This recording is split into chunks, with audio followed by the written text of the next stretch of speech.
Mga tol, good day.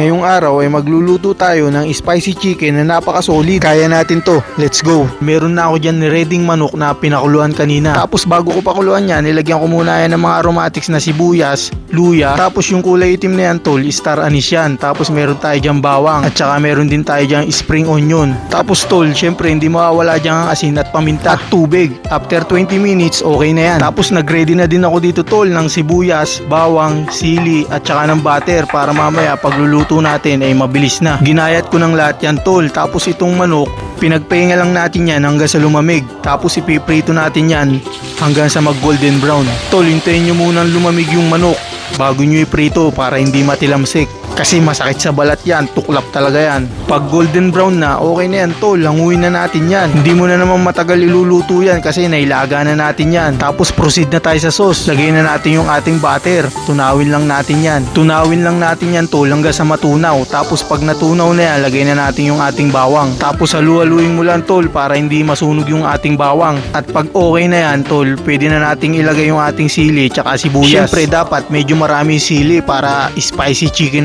chicken ang dating yan. At pag nagisa na natin yan tol, lagay na natin yung pinaka main ingredients. Oyster sauce lang yan tol, napaka-solid na ng lasa niyan. Tapos dagdag lasa na Worcestershire. Syempre hindi dyan mawawala tol ang brown sugar. Konti lang tol, yung saktong tamis lang. Tapos halu-haluin mo lang yan. Tapos lagyan din natin ng paminta tol. Tapos halu-haluin mo lang ulit hanggang sa mag-combine na yung ating mga nilagay dyan. Tapos syempre para sigurado ka sa lasa, titikman natin yan. Kapag okay na yung lasa sa'yo tol, lagay na natin yung ating piniritong chicken kanina dyan. Tapos i-mix na natin o itos-tos mo lang ng ganyan hanggang sa makot ng sauce tol yung ating mga chicken. At pag alam mong okay na tol, meron ka ng masarap na spicy chicken. Masarap yan tol. Tayo lang meron yan tol.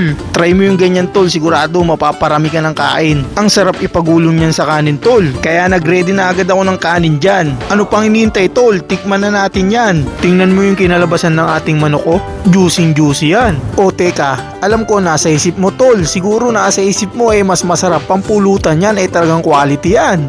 Grabe tol, napakasarap nito. Yung tipong uulit-ulitin mo. Ibang klase talaga tol ang lasa pagka pinagsama mo yung butter at bawang. Tapos samahan mo pa ng oyster sauce. Napaka-solid talaga nun tol. Syukran.